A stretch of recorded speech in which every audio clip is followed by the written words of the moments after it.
Okay, so we're going to get going out of respect to everybody for their time.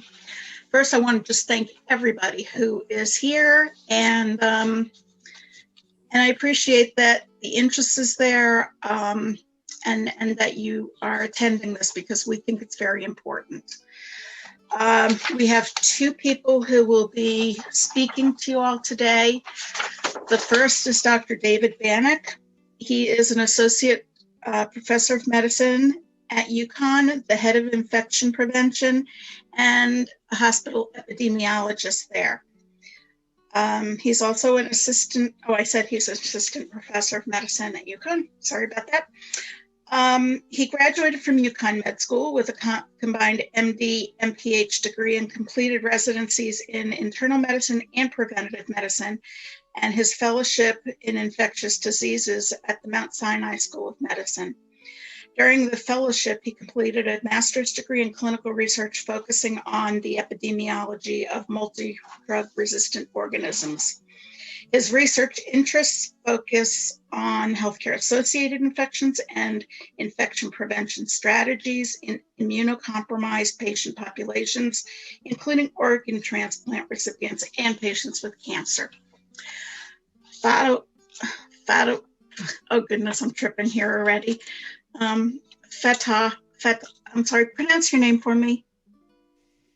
Fatawu Mohama. Fatawu. Okay, sorry about that. That's fine. I've known him for years already. Fatawu Mohama is a community health worker with Southwestern Area Health Education Center in Shelton. He earned his Bachelor of Science degree in Public Health from Southern Connecticut State University in 2016. In his final semester, his MPH degree.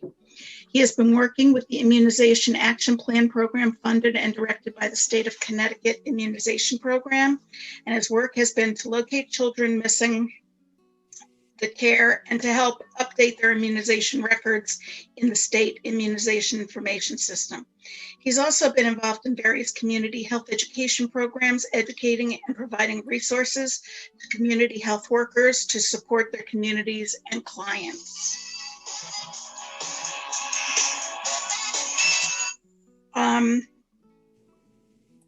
Okay, sorry about that all.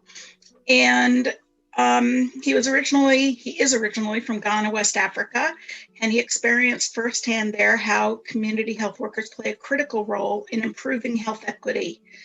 As a community nutrition student, he was also engaged in a student research project in Ghana from 2009 to 2011 at the University for Development Studies, where he joined 10 other students to prioritize community member strengths, weaknesses, and opportunities and threats to development, and then use that data to involve community members to make decisions on proposed needs for that community. So he's been doing this for a while, and he's had a very broad range of experiences. I want to mention that this is being recorded, and it will be posted on the Connecticut Center for Patient Safety YouTube page at https://youtube.com/channel UC7UTM01R RA1Z9029 UXKN4DXG. If you got all that, that's great. I will post it if I can in the chat. Everyone has been muted, but towards the end of the presentation, I'm going to unmute anyone with questions. So if you have a question, hold on, let me just, okay. If you have a question, raise your hand if you can figure out how to do it. I tried and I'm sorry, but I wasn't able to see it. Usually you click on participants, you go over to the right to the dots or to the more, and then you can, one of the options will be raise your hand. If you can't do that, wave like this, you'll gather our attention, or enter your question in the chat box. And Nilda, who is on our board at the Connecticut Center, will monitor the chat and make sure I'm aware of it. if you're thinking of a question, please ask it, because chances are really, really strong that if you have the question, so does somebody else. And maybe they're concerned about it, or maybe they're having trouble with their computer. So please, please do ask it. Okay, and with that, I'm going to ask Dr. Banach to take the lead. He can share the screen and put up any slides he might have, and all our attention is to you. Sure. So unfortunately, I don't have slides. I wasn't able to put it up on, but I'll give kind of a status update as to where things stand with COVID-19. But I want to make sure that we kind of focus in on the questions that everyone has. So at this point, you may have heard in the news that in Connecticut we've seen an increase in cases of COVID-19 over the last 2 weeks. I think here in our hospital, we've also seen an increased number of patients admitted with COVID-19 during that same time period. We had a sort of a peak that had occurred sort of in mid-January or so, and then we trended downward. But over the last couple of weeks, we've seen more and more patients with COVID, both in our community in the outpatient setting, but also in the hospital as well. And concurrently, we're also seeing vaccination, which I think is really incredible. So here in Connecticut, we've been one of the leading states in terms of our proportion of the population who's been vaccinated. And I think a lot of it is attributed to really great work that the state did in terms of getting access to vaccines, standing up vaccine sites throughout the state, and encouraging vaccination. And that's been through community leaders engaging very closely with the community, and really support from the medical community, from the religious and spiritual communities, from even like the local secular community leadership that's really encouraged vaccination. So the initial phase of vaccine rollout focused in on healthcare workers and residents of nursing facilities. And then we sort of progressively expanded out based on age. And beginning tomorrow, vaccine will be available to any adult. So 16 or older is going to be eligible for vaccination. So I think that's really terrific. And, I really am very enthusiastic about how vaccination, has been going in the state. And we can get into more detail about that as well. So a lot of people are asking, what's causing, the rates to go up, even though we're getting more and more people vaccinated. And I think, unfortunately, there's a few factors that are at play. So, we're seeing more and more infections occurring in the younger demographic, particularly people that haven't been vaccinated yet. And these are individuals who are, in the age range between 40 and 60 or so, who either weren't planning on getting vaccinated, or they just haven't been had access to the vaccine just yet. And unfortunately, we are seeing those individuals get infected, and some of them, unfortunately, being admitted to the hospital. And the other competing issues here are that we have opened up relaxed some of the restrictions statewide. So many of you are likely aware that about 2 weeks ago or so, the state began to increase capacity limits in different areas, and there was some recent changes to the travel-related testing policies. So that has been occurring. And whether and how much that might be contributing to what we're seeing now, I think is not entirely clear. But something that we're very much monitoring and thinking about as we move forward. And then the other piece, you may have heard about these variants, and we can talk about them in more detail as well. But there's some concern that the variants, and these are mutations, you could say, to the virus, that may make the virus more contagious. And unfortunately, we're seeing some of these variants take hold here in the state, and that may explain, why our rates are ticking up as well. So, I think, a lot of factors at play right now. And I've been extremely impressed with the vaccine rollout. I think that's a real strength so far, and I think it's going to be so critical if we're going to really turn the tide on COVID-19. I think we're going to do it through vaccination, but at the same time, we have to be thinking about the bigger picture and not letting our guard down, especially for people who haven't been vaccinated yet. It's really critical right now. So that's kind of a big picture of where we are. I definitely want to get into some more detailed questions that you all have, but I'll turn it back to Lisa, and I don't know if Fatawu wants to say any opening words as well. Oh, Lisa, you're on mute still. Okay, sorry about that, and thank you. Why don't we let you react and share what you're seeing in the community and what the concerns are, the reluctances are, the really good things that are happening are, and all of that. Please go ahead.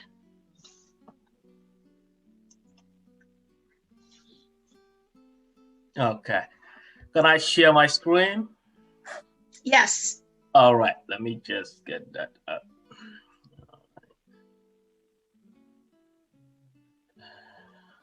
Okay.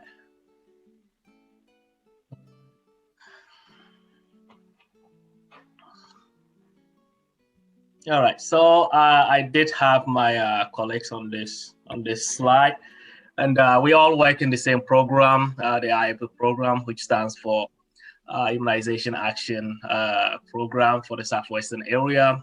We cover the areas of Bridgeport, Stamford, and Greenwich. And what we do is we work with parents to make sure that their children are up to date with their vaccine records, and also they are connected with care.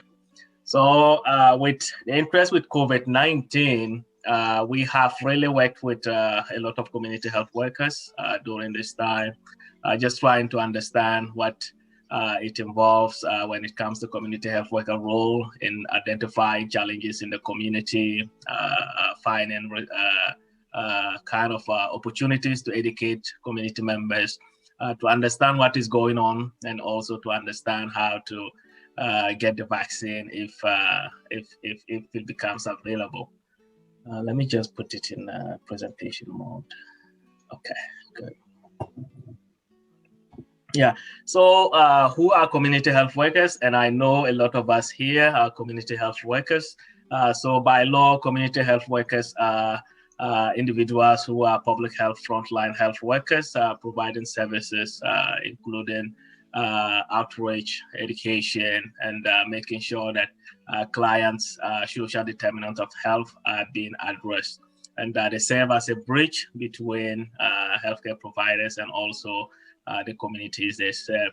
So the role for community health workers, we all understand that the research is out there that really indicates that during this pandemic, community health workers have been identified as one of the important roles in making sure that community members get the information they need, or get connected to care, or get connected to services within their neighborhood, or within a neighborhood that they need those care. So why they do this well is because they have a close understanding of the community they serve. They are also trusted members of the community, and also they can do this best because they work with the community to detect outreach and diseases. They also help communities understand, prevent, and also respond to diseases. So in this COVID, it's evident that community health workers have been out in the community trying to get people understand what COVID is, and also how to help them navigate the system in these challenging times. They also guide households on what to do when each individual gets sick. They serve as a link for referral, which I mentioned earlier, and also support to access health and social services.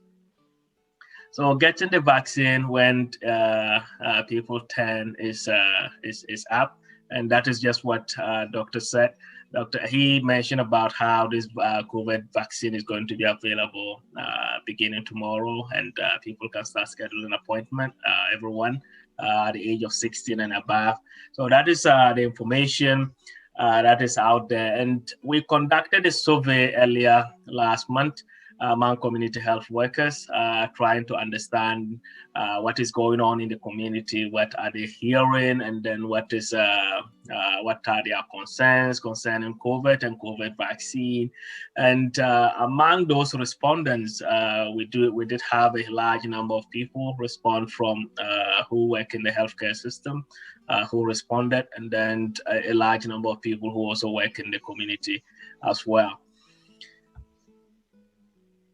And the population they work with a very diverse community, people age 18 and single adults, chronically ill, elderly, justice-involved citizens. These are just the population they work with from the data that we collected.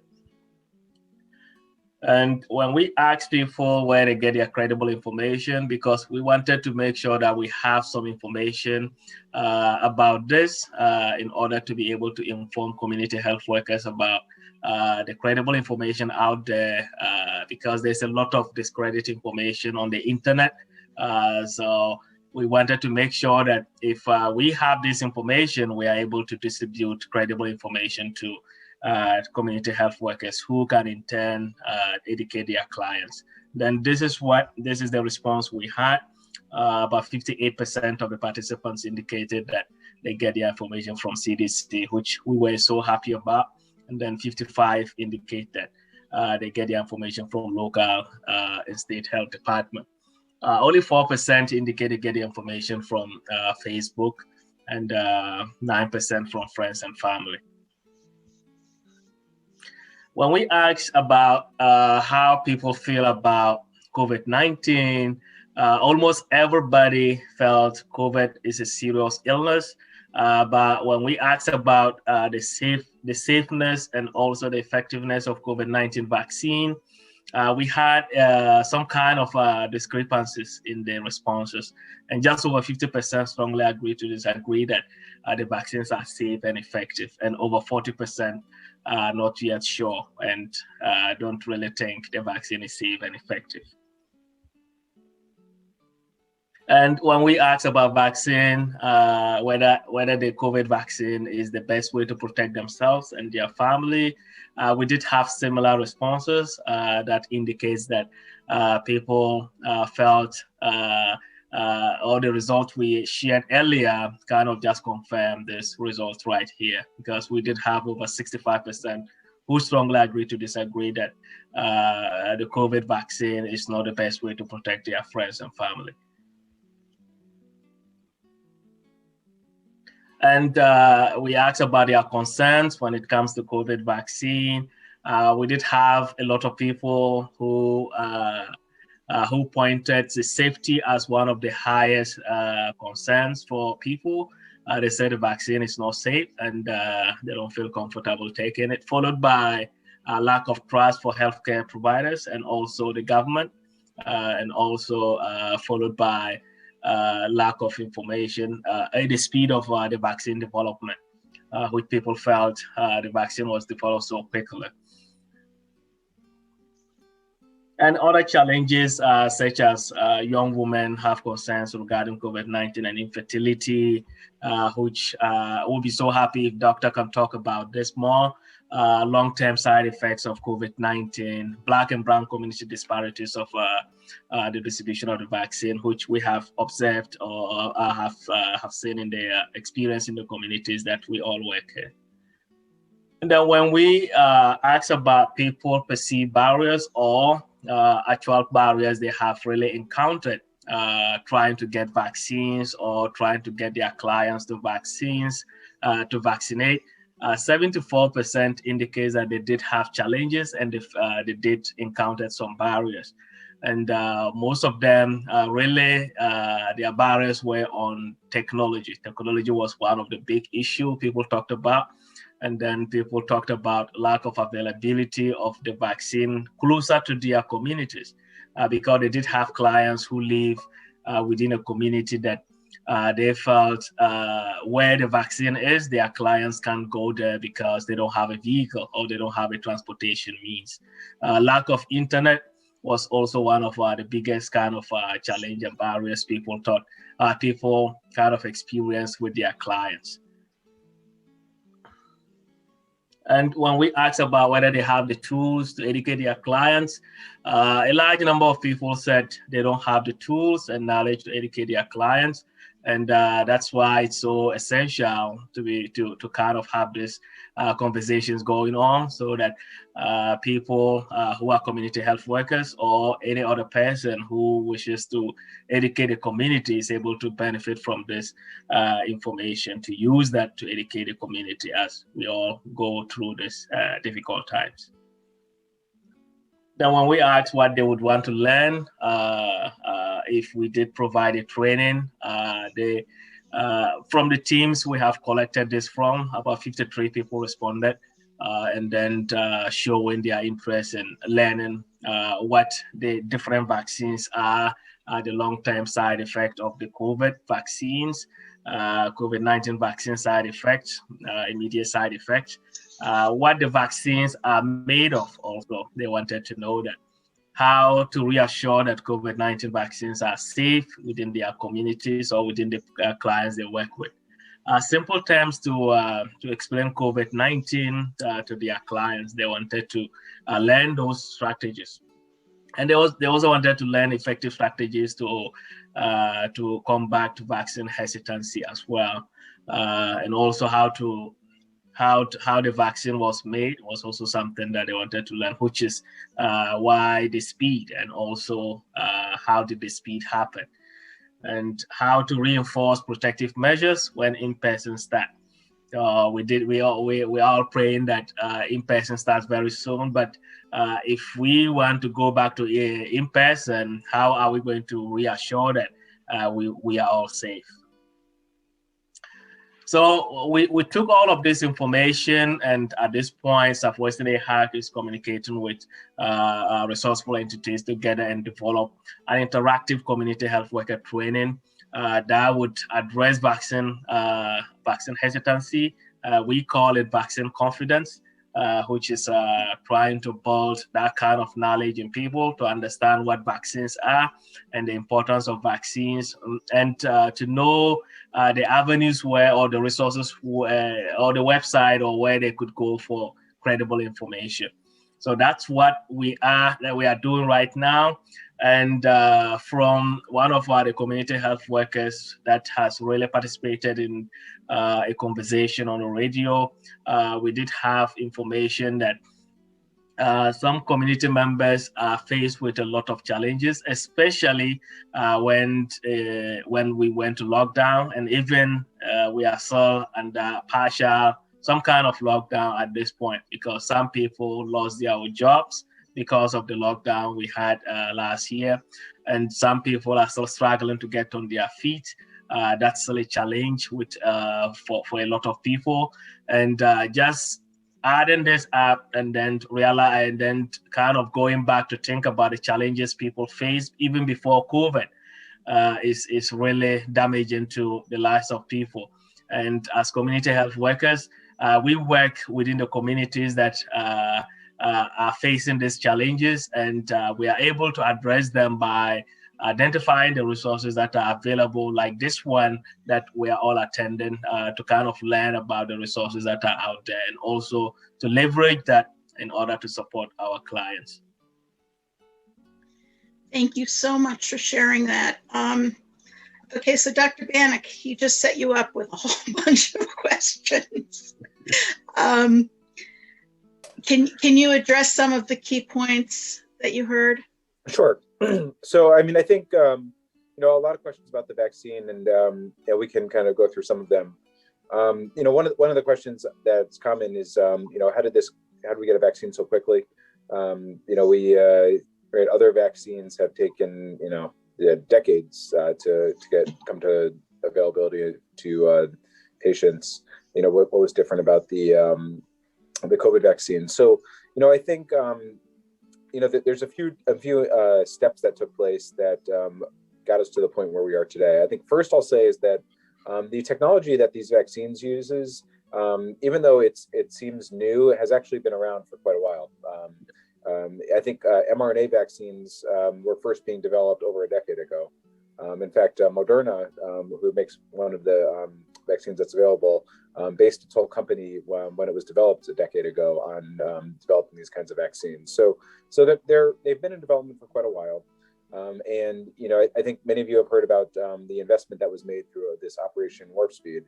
So that was basically the government investing in a few key parts of the development process. So they basically provided funding to the pharmaceutical companies to help support the science.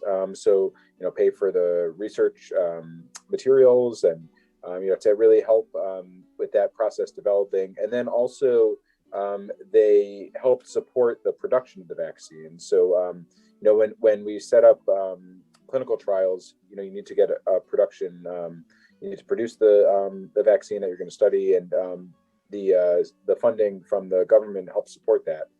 And then, but I think it's also important. And then the other piece that the government was involved with was once the vaccines were found to be safe and effective, and we're going to move towards production, the government invested in that part of it as well. But I think it's important to realize that the clinical trials that were done, so what we call the phase 3 clinical trials, that's the biggest trial that is that's needed for the FDA to authorize vaccines, were done as well as any clinical trial that's been done for a vaccine. So each one of these trials enrolled over 50,000 participants. So these were huge studies that were done, and the amount of detail that was provided to them was at the highest level that you could expect for any sort of medication clinical trial, a vaccine clinical trial, any of it. And that part was not expedited or moved quickly. Like that part was done very robustly, and that's really the most important part of the whole process, to help give confidence that the data that was seen, showing how effective and safe the vaccines were, is reliable for patients and for the public to understand. So I think that's really important to understand that key piece was not rushed. It was actually done, very great detail, which is really important. But there were aspects, like the production and the distribution that, the rate at which that was done is almost a miracle, that the vaccine was able to be produced and distributed so quickly. We've never had to do anything like that in history. And that did require, the investment from the government. So I think it's important to kind of look at that whole process to help provide some confidence that the data that we see is showing how safe and effective the vaccines are. So that's one important piece of it. And then I'm trying to think some of the other questions that came up. So there were questions about women and fertility. This is a very common question that we get. I think when we look at the data from the clinical studies, I think it's important to know, who was included, who wasn't included in the clinical trials. Very typical that, vaccine studies generally try to include people who are from the general population, for a vaccine that's going to be given to the general population. So, they tend to be adults. So initially, children are not included in vaccine studies like this. So it was adult population, and they excluded folks who were pregnant. That's standard practice for vaccines, because that's a group that has special considerations, and there's ethical considerations in doing clinical studies on folks who are pregnant. There were some women who were included who became pregnant during the study, and those women were followed throughout the study for any signs of side effects or negative consequences. And what we saw was that there were no safety concerns that came up with the women who became pregnant in the study.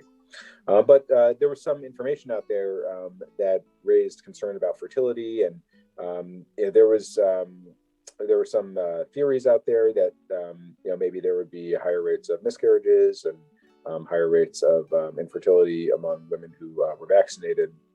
And there was never really a very sound scientific basis for that. There were some ideas some kind of loose theories that were out there, but there was never really scientific proof or even credible evidence that that was the case. So, and I think at this point, the data has now been reviewed very critically by both, infectious disease specialists like myself, but also gynecologists and obstetricians. And, the vaccines have been supported by all of the major professional societies. So the American College of Obstetrics and Gynecology and the Society of Reproductive Medicine. So all these groups of obstetricians have reviewed all the data and have not found any concerns for fertility and pregnancy related issues. That being said, I always encourage folks to have the conversation with their obstetrician. Everyone's perspective needs to be considered, and questions need to be answered. And some of them are very specific, so that would be a key piece of it. And then the other piece is that so that even though these vaccines were authorized in mid-December, they're still collecting ongoing data on different patient populations, including pregnant women. And the CDC has now issued reports, along the way of what's happening with pregnant women. Are there any consequences that are negative in terms of miscarriages? And they haven't found that. They've actually collected quite a bit of data now that these vaccines have been rolled out quite widely. So, I think the bottom line is, even though there weren't pregnant women specifically included in the trial, there's no real scientific basis to suggest that there would be any adverse consequences, and the data that we have so far doesn't indicate that. So I'm trying to remember some of the other questions that came up from. Yeah, let me go back. Yeah, we can go through them and talk about some of the different concerns.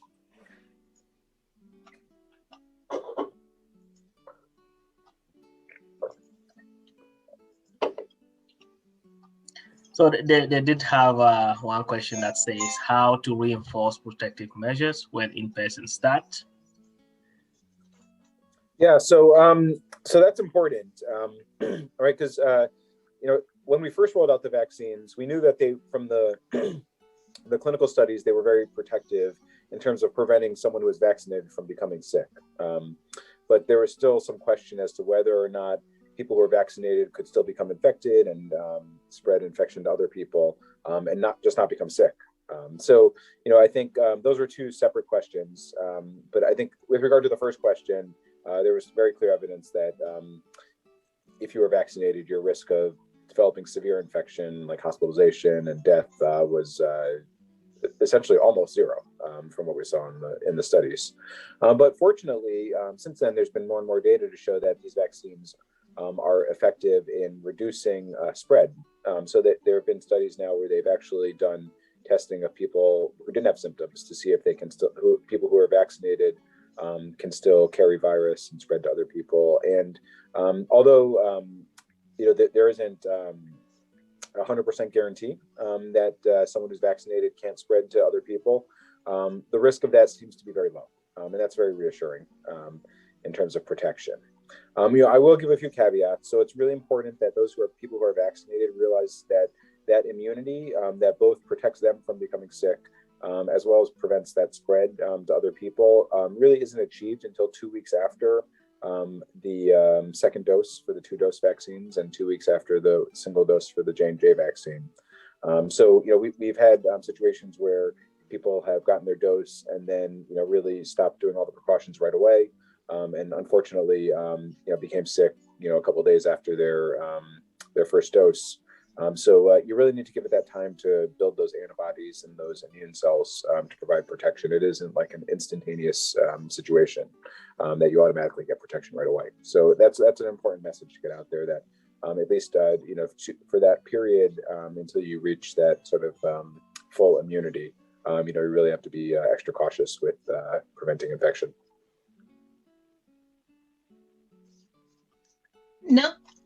Nilda. Yes, I have a question for the doctor.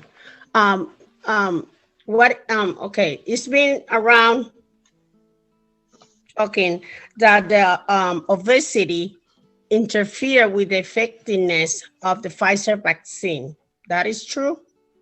So, could you say that one more time? Sorry, I missed the beginning. The obesity Obesity, or? is affecting the effectiveness of the Pfizer vaccine. That is true? No, this is the first time that I've heard about that. I think in the clinical trials, they included patients of all different ages and sizes, and didn't see any difference in terms of effectiveness based on weight or age for the mRNA vaccines. Obesity is a risk factor for severe COVID infection. So we see that as probably one of the biggest risk factors, that people who get COVID infection and have obesity are more likely to be hospitalized. And unfortunately, there's a higher mortality rate with obesity for people who actually get infected with COVID. But in terms of the vaccine response rate, there's been no data that I'm aware of that's shown any difference for individuals who are obese and who aren't obese. And actually, that reminds me, I'll clarify a few of the questions I get about what's in the vaccine. A lot of folks, tell me that they hear that people get a lot of symptoms after these vaccines. Is it because that it contains virus, and is it making them sick with COVID? So I think it's important to take that apart into two parts. The vaccines themselves don't have virus in them, so you can't actually get a COVID infection from the vaccine. There's other vaccines out there that have sort of live virus that's kind of attenuated. So basically, it's live, but it can't. It's kind of muted, so it can't make you sick. But these vaccines don't have any live virus in them, so you can't get an infection from the vaccines. But people do get significant symptoms from them.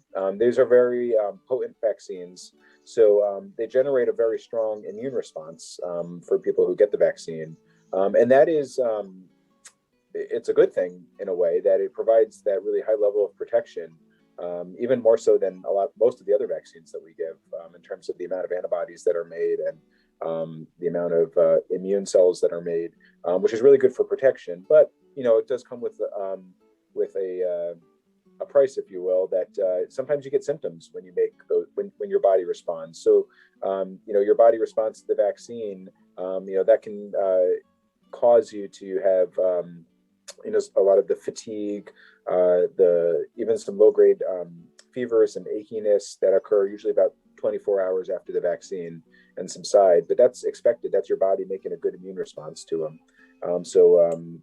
I think that even though that's not the primary effect of the vaccine, it's a secondary effect. I don't think that's a bad thing, even though it can cause people to feel kind of lousy for the short period after they get their vaccine. So that's very common. Particularly, it happens most often after the second dose of the 2-dose vaccines.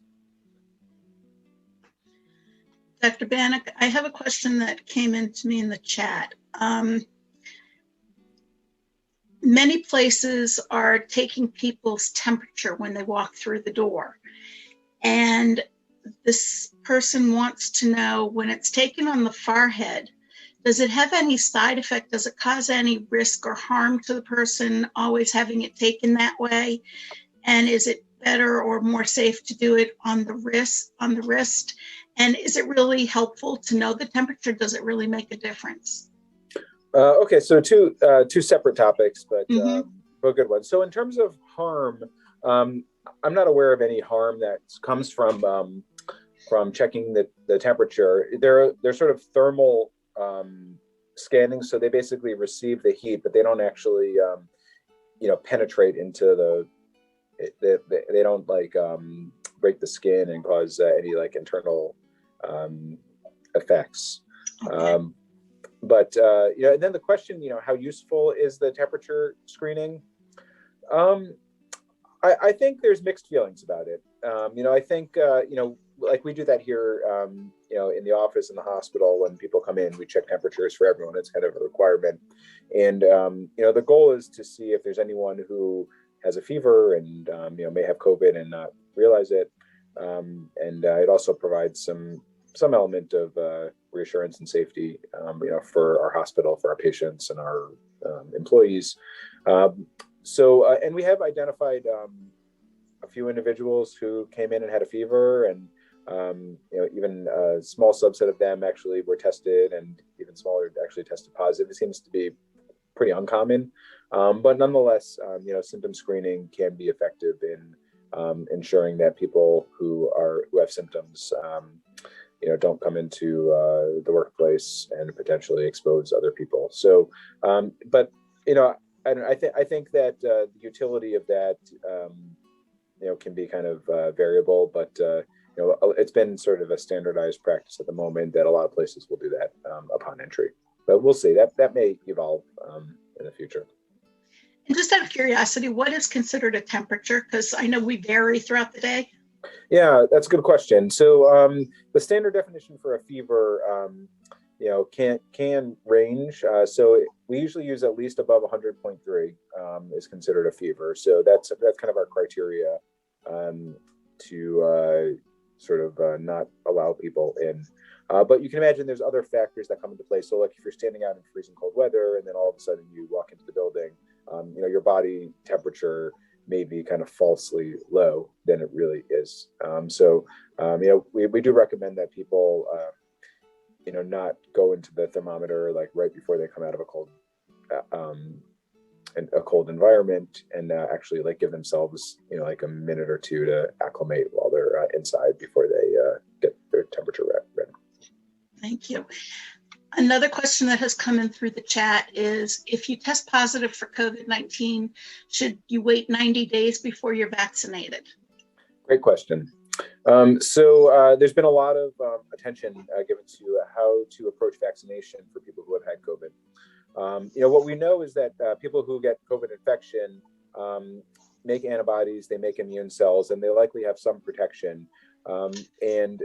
The data so far seems to suggest that protection lasts for at least 90 days. Some people it may last longer. So that's why, the general advice is that after you have COVID, if you are still going to get vaccinated, which you should, and we can talk about that as well, the recommendation is that you can wait up to 90 days. You don't need to wait 90 days, but because you probably have that short-term protection from the natural infection, you can wait up to 90 days. But then the question comes up, do I still need to get vaccinated if I've had COVID? Don't I have like the antibodies from the infection? And I think, unfortunately, what we're seeing is that the immunity that's generated from natural infection isn't as strong, and probably doesn't last as long as the vaccine-induced immunity. So that's why the recommendation is that even people who have had COVID still go ahead to get that vaccine, because that'll help provide both a higher level and a longer-lasting level of immunity moving forward. And that's been seen with a lot of other infections as well, that vaccine-induced immunity is more potent and longer-lasting than even natural immunity, which can wane over time.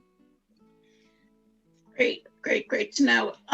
Following up on that, however, I remember when the vaccine was first coming out, the researchers couldn't tell the general public how long the protection from the vaccine would last. They were kind of going, well, it's good to get started with it. We don't know if you'll need a revaccination or not. Has any more been learned yet? A little bit more.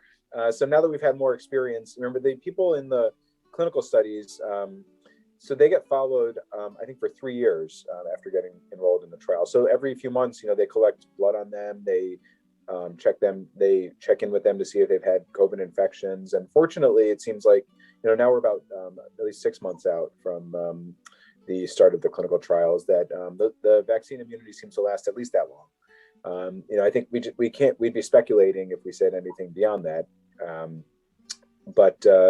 think that I anticipate that, from what we're seeing in some of the early studies that were done on people who were infected and how long their immunity lasts, and this goes back to people who were infected, now like over a year ago, back in like February, they still seem to have protection in most individuals.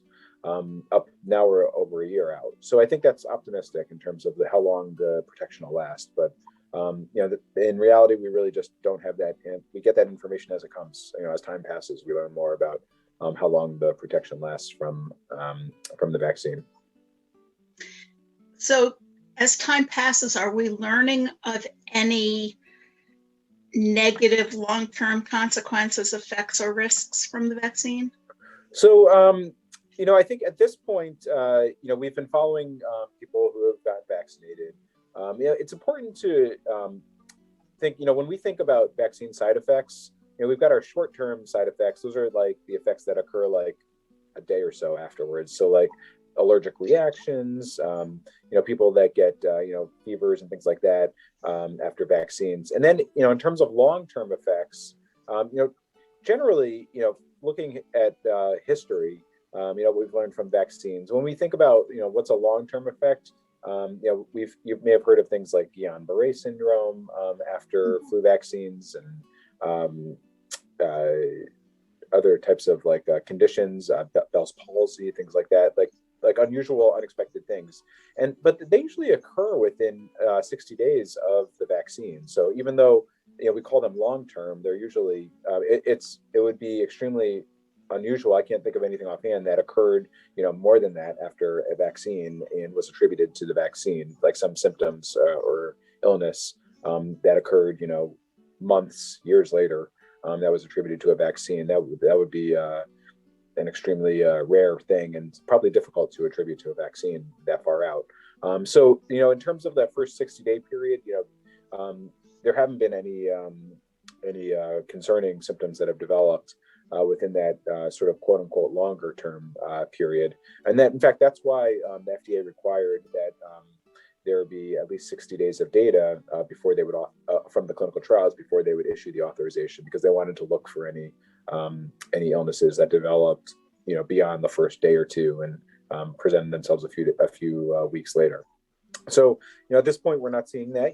Like I said, these patients will continue to be followed for years to come, and as will now the general population who's been vaccinated. We'll keep collecting data, but at this point, there haven't been symptoms or illnesses that have been identified, beyond the first couple of days where people get those initial reactions that I mentioned earlier. Thank you. Okay, we have another question that came in, and it's: if you have contracted the virus, get sick, stay quarantined, and get over it, are you more or less inclined to get it again, or have you naturally built up an immunity? And also, after you've recovered and come in contact with another person who tests positive, are you then a carrier, and can you infect someone else?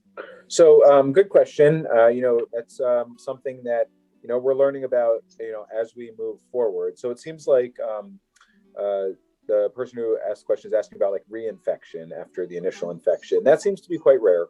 At least, for the first, now we're about 6 to 12 months out from the earliest infections that occurred last year. We're not seeing reinfections occur frequently. They have happened. There have been some reported. It seems to be like they may be a little bit more common in people who are immune compromised. Those individuals may be less able to make the antibodies and the T cells after the initial infection, and may be more susceptible to getting reinfected. But it's not something that at least is occurring with a significant frequency. But there have been some cases that have been reported. But we'll have to see, and that's going to help us know if we need to give booster doses of the vaccine. If we see that after a year or after 2 years, reinfections are happening, that'll help us know what we need to do to prevent that, like if it involves another vaccine or a booster or something along those lines. Okay, and another question has come in. What kind of explanation will you give someone when a loved one who received the vaccine and a few days later passed away because they developed a blood clot?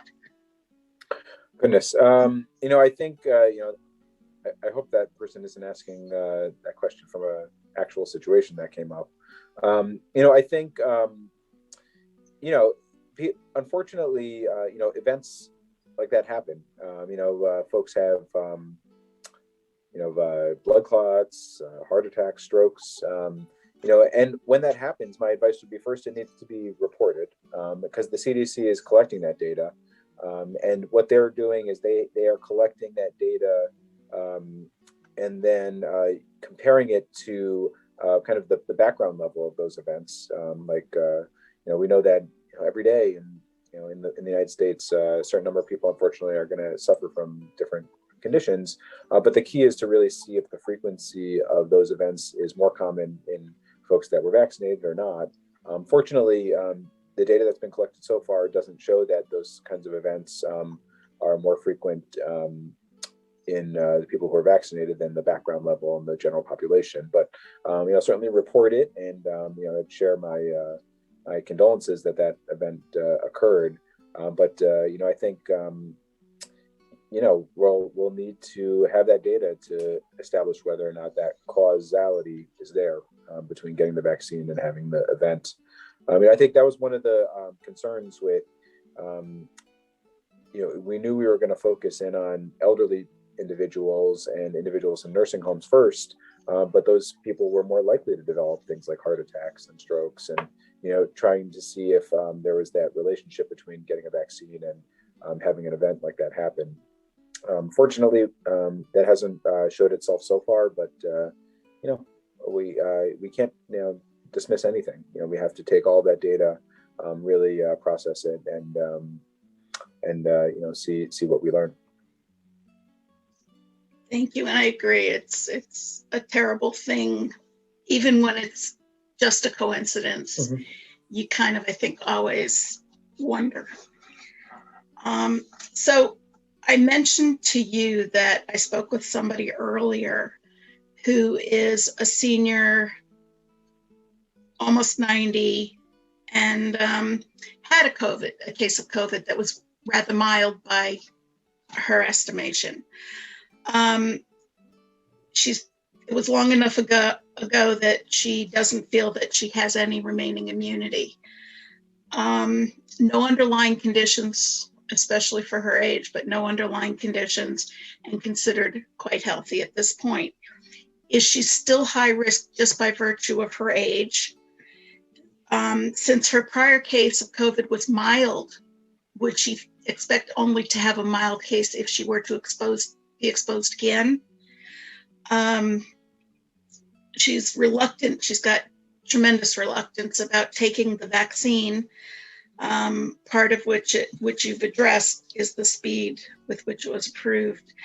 And you've addressed the safety of it and the fact that it was created based upon other vaccines that are similar, which I guess offers some comfort to those of us who don't understand the science. And do prior studies, I forget what it was, but I know you referred to this type of vaccine being out for about 10 years or so. And I had read about that, and I don't recall which virus it was created for, but was there extensive study about that? Was there a large population? Does the data support that we have a reasonable reason to trust this vaccine? Sure. So a few questions embedded in there. So I think in terms of the initial question, someone who had a COVID infection that was mild, will that predict that if they were to get reinfected, will they have mild infection again? I think it's hard to know. I think, we haven't seen, as I mentioned, we haven't seen reinfections occur very frequently. There've been cases that have just been reported in the scientific community of this happening, but I don't think we have a big database to tell us that answer. So I wouldn't assume it. Basically, I think there's a few factors to think about. I think we think about these different mutations and the strains and whether those can cause more severe illness or not. I think that might be a factor, and there's probably some element also that is impacted by the amount of virus that someone is exposed to. So if someone's exposed to like a very high inoculum of virus versus like a very small amount, that probably has some relationship to how sick they get. So, it's hard to use information from a prior experience and to predict the future in that regard. And then, with regard to the vaccine question, so, the mRNA vaccines have been studied for a few different types of viruses. So the mRNA vaccines have been developed for some uncommon viruses because they're easy to adapt to different viruses. So viruses like the Nipah virus, Zika virus, you may remember from a few years ago, there was a mRNA vaccine that was developed for Zika virus and started in like the early phases of testing. And these mRNA vaccines have been used also in cancer treatments. So it's kind of interesting that you can use a vaccine to generate immunity in your body to attack cancer cells as opposed to attacking the virus. So it's a slightly different way, but the same technology that's been used. And in terms of like the size of the studies, they pale in comparison to what we've done with the COVID vaccines. I mean, this is like huge clinical trials, whereas these were earlier phase, like phase 1 and phase 2 studies that were done for these other types of viruses. Interestingly, the Johnson & Johnson vaccine, which uses the same idea but a slightly different technology, was the way that the Ebola vaccines were developed, and those have actually been quite well studied over the last few years, and have been shown to have very good safety and efficacy for Ebola. So there is some precedent, nothing to the scale of what COVID vaccine studies have done, but that's because I don't think we've never experienced anything quite like COVID in terms of how frequent and how common and how big a issue it is across the world. So I guess that's kind of a little backstory on some of the vaccines. Very helpful to kind of at least relate it to something else. Let's see, what else? What about people who don't have symptoms but are carriers? What do we know about that? And like, how common is it? Do we have to be concerned that if we don't get a vaccine, but we do everything that we should be doing, basically, that there's still going to be people among us who don't have symptoms? Yeah, so the asymptomatic group of individuals who are infected but don't have symptoms, I think about them in two different groups. There's the people who are asymptomatic but eventually do develop symptoms, so they're kind of quote unquote pre-symptomatic. Mm-hmm. So they're asymptomatic, don't have symptoms on Monday, but by Wednesday they're starting to get sick. Those individuals seem to be quite contagious. We do worry about them as being potential spreading or potential sources of spreading the virus. The other group that tests positive but is completely asymptomatic the entire time, may be a little bit different. They do seem to be contagious, but not nearly to the degree that the pre-symptomatic individuals are. And it seems like individuals who are vaccinated and then do test positive, which again seems to be quite uncommon, tend to fall into that second group. So they seem to be much less contagious. And there's even some debate as to whether they are really contagious at all, based on the amount of virus that they have, which is usually quite low. So getting back to the original question, so it's possible that someone could be asymptomatic and contagious. That can certainly happen. And that's part of the reason why we're still, sticking with all of the basic measures like wearing masks and distancing. But they do seem to be much less contagious to other people, which is reassuring and definitely encouraging for vaccination. I think that's kind of the situation, and that's really playing out in real time as we give more and more of these vaccines. We find that not only do we protect people from becoming really sick and getting hospitalized, but also actually drive down the amount of virus spread in the community in general. Thank you. Okay, another question that has come in is it true that children under the age of 5, 7, and 10 who test positive for coronavirus, as they grow up, they will develop pulmonary issues? Is this foreseeable in the future? And if so, are there any measures being taken to address it? So, at this point, we don't have the long-term data to really know what happens to anyone after they get infected, with COVID-19. So it's hard to give a clear answer to that. These kids who do test positive, they do get followed, and there hasn't been anything so far that's shown that there's consequences that are coming up down the road. But I'll admit that we just don't have the data to really give us a clear answer at this point. It's interesting with kids. A subset of kids do tend to get really severe symptoms, but most kids generally seem to get very mild symptoms.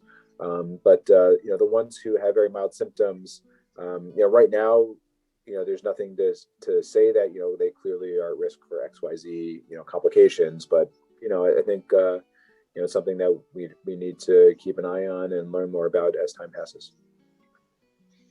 Thank you. So we haven't talked very much about treatments for people who have COVID-19. I remember how astonishing it was when our former president went into the hospital and got all these experimental treatments and came out and, talked about how mild his case wasn't mild, but how successful the treatment was and we shouldn't worry about it and things like that. We're also seeing less people dying from it at this point, and not getting, not even having to go to the hospital. What is changing and what can we look forward to? Sure. So I'm glad you asked that. So in terms of what are we doing for treatment? So you may remember, like back a year ago, no one really knew what the right treatment was. We were trying all these experimental things, and there's a lot of discussion about hydroxychloroquine. You may remember that was kind of the first treatment that was thought to be effective. And I must say, over the last year, the amount of data that's been collected on treatments, including some really huge randomized controlled trials, which is the highest level of research that can be done, have been performed to help us know kind of what works and what doesn't work. In terms of what we're doing now based on that data, the main medications that are most effective are dexamethasone. So that's kind of the standard of care now for any patient admitted to the hospital. Gets that to help reduce the inflammation that occurs with a COVID infection, because a lot of that leads to the damage of the lungs and the sort of down the line consequences of a COVID infection that cause people to get really sick. We have antiviral treatments now that we administer. You may have heard of remdesivir. I think that was one of the medications that President Trump got. That has shown to be very effective in reducing symptoms, reducing hospitalization time. So that's another medication that we commonly use. But I think one treatment that President Trump got, which was sort of experimental at the time, but now is becoming, has a much larger support from research that's been done, are the monoclonal antibodies. You've probably heard about these. There's a couple of different ones that are out there. And these we give to people who have very mild symptoms to prevent them from getting sicker and needing to be hospitalized and suffering consequences from a severe infection. So hospitals throughout the country and throughout here in Connecticut, including ours, we administer these patients to when they test positive and have mild symptoms, particularly those that have high risk conditions like diabetes, older age, individuals with heart problems, lung problems. They're the ones at highest risk for getting sicker. So that's really our target population. And the data for these monoclonal antibodies has been very strong in terms of preventing patients from progressing down to more severe infection, illness. So that's been a big part of our treatment and something that I think we'll continue to use moving forward. Now, there's other treatments that are in various stages of clinical study. There's some oral antiviral medications that are now being studied, and some inhaled antiviral medicines. Remdesivir is an intravenous medication, but those medications are currently under study. There's some other anti-inflammation treatments besides the dexamethasone that are now being studied that are a little bit more targeted in the way that they reduce inflammation from COVID. So, there's going to be a lot of developments, in the months and years to come, but it's pretty amazing to think about, how far we've come. And we've also learned a lot about what treatments don't work through the randomized trials. And unfortunately, hydroxychloroquine kind of fell into that boat that, there's a lot of hope at the beginning, but once we studied it in larger actual clinical trials, it didn't show the benefit that we had hoped. And there've been some other treatments that have had a similar fate, but, more to come. I think there's going to be, literally every month, treatment options get better, and we'll keep getting better and better, and hopefully, really reduce a lot of the impact of the virus and prevent mortality. We're all looking forward to that. So speaking about immunocompromised individuals, we just heard that the governor put out a list of people with medical priorities to get the vaccine, and one of them was people who have had transplants and are immunocompromised. What about, it's a different group of people, but those whose bodies don't make antibodies, who have an immune disorder? From what I understand, the test to diagnose them is that they get a pneumonia vaccine. They don't produce the antibodies, and therefore they have this particular condition. Should they still get the vaccine? Is it going to do anything for them? Could it put them at greater risk?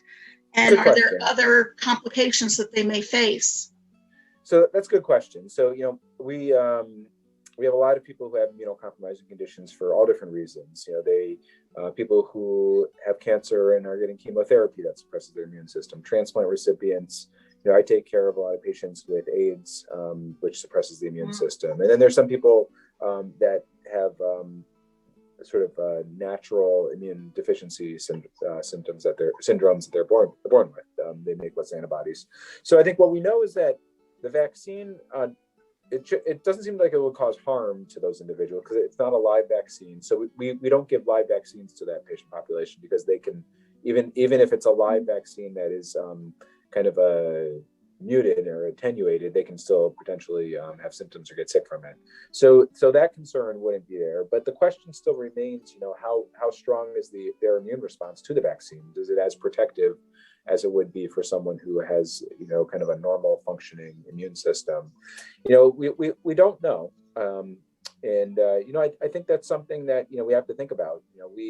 I offer a vaccine to my immunocompromised people because I'm hopeful that it'll provide some protection, but it may not provide, complete protection as it would for someone who has a normal functioning immune system. So, for those individuals, even though we give vaccine, I still emphasize that they need to really, maintain those precautions, the really strict precautions, and moving forward. And we'll learn more about this. There's a lot of studies that are looking at different groups of immune compromised people and how much antibody they make after the vaccine and how long it lasts for. So I think more to learn.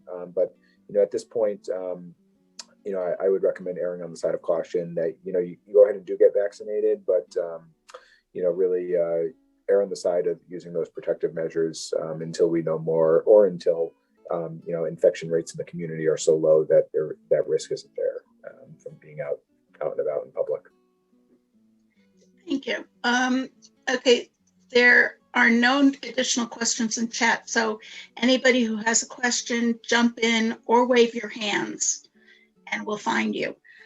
At least I hope we will. Fatawu,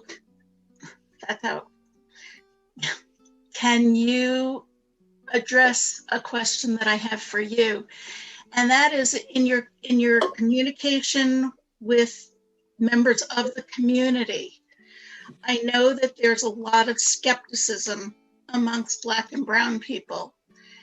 Is there anything that Dr. Banach can say as a professional who really understands the science of this that will help convince some of the people who are just skeptical or unsure or not trusting or whatever it might be, is there anywhere that people can, are there any particular questions or issues that we can target to try to close the gap?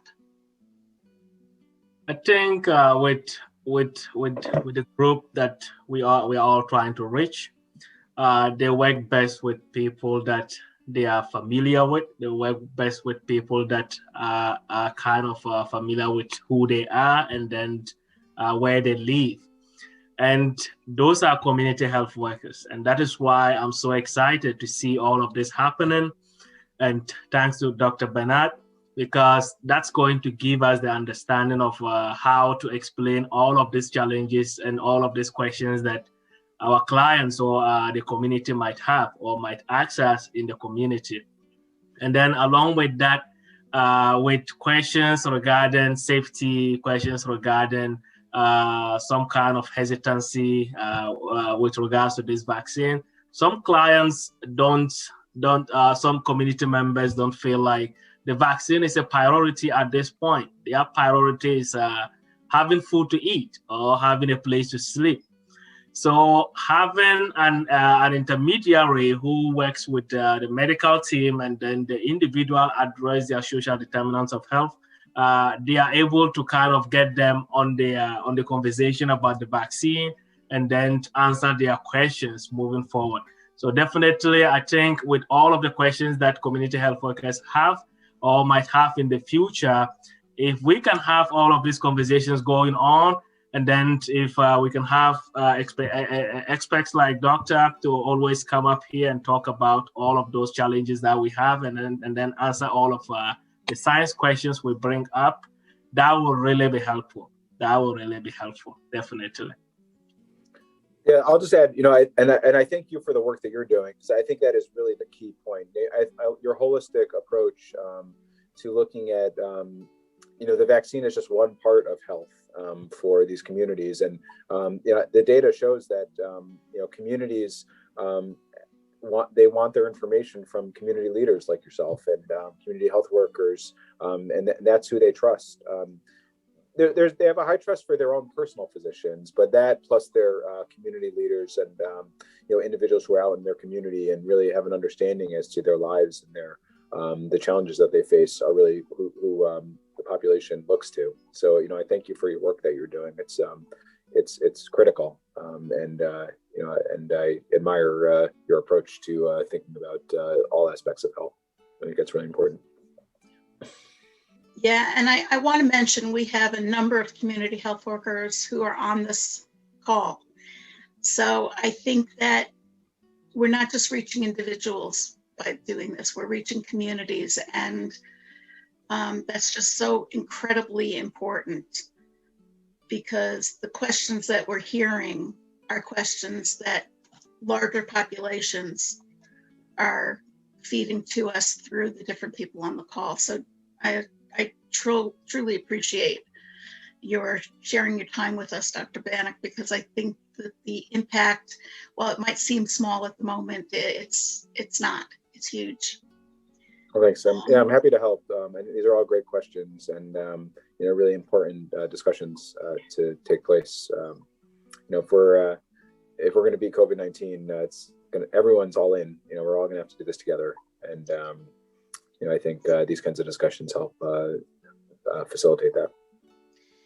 I agree. And, one of the questions also that I'd like to ask is, do we need to somehow still get out of the technology and into the community with experts like Dr. Banach, who may not look like the members of the community, but can go along with someone like yourself and have the scientific knowledge that most of us here don't have? Do we need to bring the doctors who are in the front lines and doing the work and the research and everything to the communities to talk face to face with people? Will that make a difference? I think that would be nice, definitely, to have like a medical professional come with a community health worker to the community. It's building the trust between community members and the medical professionals, and also trying to have that conversation going on and letting people understand that this is a serious issue, and this conversation doesn't really end here. It really goes to the bigger people in the offices, which are the doctors who himself is present in this conversation. So definitely, and people sometimes get discouraged if they feel like my conversation only ends here. I tell you my problems and you don't really take it anywhere. And that is the kind of challenges we face sometimes in the community, because we as community health workers, we can only do as much. Like we can help change certain situations by connecting people to resources, by leading people to other kind of avenues to help to get help. But if the help is not there, how do they get that help? So if we can have doctor to always to be available, or people like doctor to be available, that would really be helpful, to just know that we have a backbone that we can always rely on if we have some kind of clinical questions that needed to be answered. And I know previously SWCT AHEC and also the Office of Health Strategy worked on strategies on how to integrate community health workers into healthcare systems. And those were all the reasons why that initiative was really vital. And at this point, it's not yet happening, but we hope in the future it happens, where community health workers are centered within healthcare practices and are able to work with practitioners to be able to link clients to services and then clients to medical professionals. And in that way, the gap hopefully will be closed. Yeah, I agree. And I do want to say that, you know, the Connecticut Center is going to continue to have these conversations until we have essentially, you know, as complete immunity as we can have here in Connecticut. And as soon as it's safe to start meeting in groups in the community, and we may be there with proper precautions and big enough spaces. And as the weather gets nice, we can do outdoor meetings too at times. We will try to expand what we're doing. Are there any final questions before we close off this conversation today? Oh, okay, wait, I do have another question here. Hold it. Fatawu, oh my God, I'm so sorry. I really am. Will the IAP have access to the residents of Connecticut who got vaccinated for CV-19, COVID-19? If I lose my vaccination card, can I contact the IAP program to request a copy of it? Yeah, so with the Connecticut Immunization Information System, it keeps children records. And we have started also keeping adult records as well. But records that are only sent to us are those we are able to enter, and also we are able to keep as records. And if you do lose your record sometime, you can always call us, and then we'll be able to get it out to you. And at this point, we work with children between the age of 0 to 2. And we are moving forward to include older adults as well. I have my my colleague join me here, and she can talk more about this. Margaret Litwin, if you are available, maybe if you want to answer this question more further, that would be appreciated. Yeah, I'll answer it best I can right now. And Fatawu, I think what you said kind of covered that. I think a lot of the vaccines that are being given now are going directly into the state's immunization information system. So most likely, if they got their vaccine here in Connecticut somewhere, it's probably in there. If it's not there, it's in VAM. So it's in one of those systems. So there has to be a way to access that record. So you could definitely reach out to us. And if it's not there, we can help try to find it. Yeah. Okay, that was what I was going to ask is, are we all in some kind of a database if we have those questions.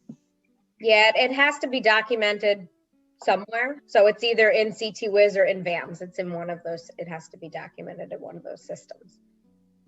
Okay, that's great. Are there any other questions? That was a really good one.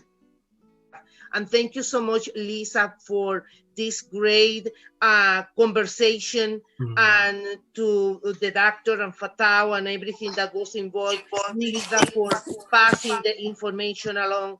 We need more of this to continue being, getting the new updates. There's things changing every day. Yeah. I listen to the news, and one day it's new information different than the day before. So thank you so much for your effort and everything that you have been doing. Well, thank you. And we're going to continue doing that. Dr. Banach, I have to thank you so much, because as you can see, there's a thirst and an absolute need for this. And we're definitely at the end of our time. The one thing that was just brought up is, does UConn have, well, I'm changing it now a little bit, but does UConn have like a resource center where people can go online and get the, you know, real updated to the minute kind of information, or is it the Department of Public Health, or where should we be looking when we want to know what the latest and greatest is? Yeah, I mean, so we have some information on our website that's kind of specific, like FAQs. We have a call center that helps with scheduling COVID vaccines and COVID testing. That can be a resource as well. I mean, the information that we have is much more limited than what like the CDC and the DPH have. You know, they really have incredibly comprehensive, especially the CDC resources are incredible with how comprehensive they've gotten. So, you know, we do have some resources, and you know, our call center, our vaccine call center, even though their sort of main role is scheduling vaccines, they also are a resource for questions and from the community regarding vaccines. So that's another option as well, and they're you know, very knowledgeable in different areas of vaccines, and can help in that sense. Super. Well, again, thank you to everybody for being on the call. We will set up another one, and I just want to thank you all for joining us and showing us how important this is. You can always reach me at lisa.freeman@ctcps.org with questions or ideas or volunteering or anything you want to do. So I look forward to the next time that we all gather. And let's see, it's only Tuesday, but have a good rest of your week. Take care. Thanks, everybody. Thank you. Bye-bye. Bye. Thank you. Nice to meet everyone. Thank you. Bye-bye. Thank you.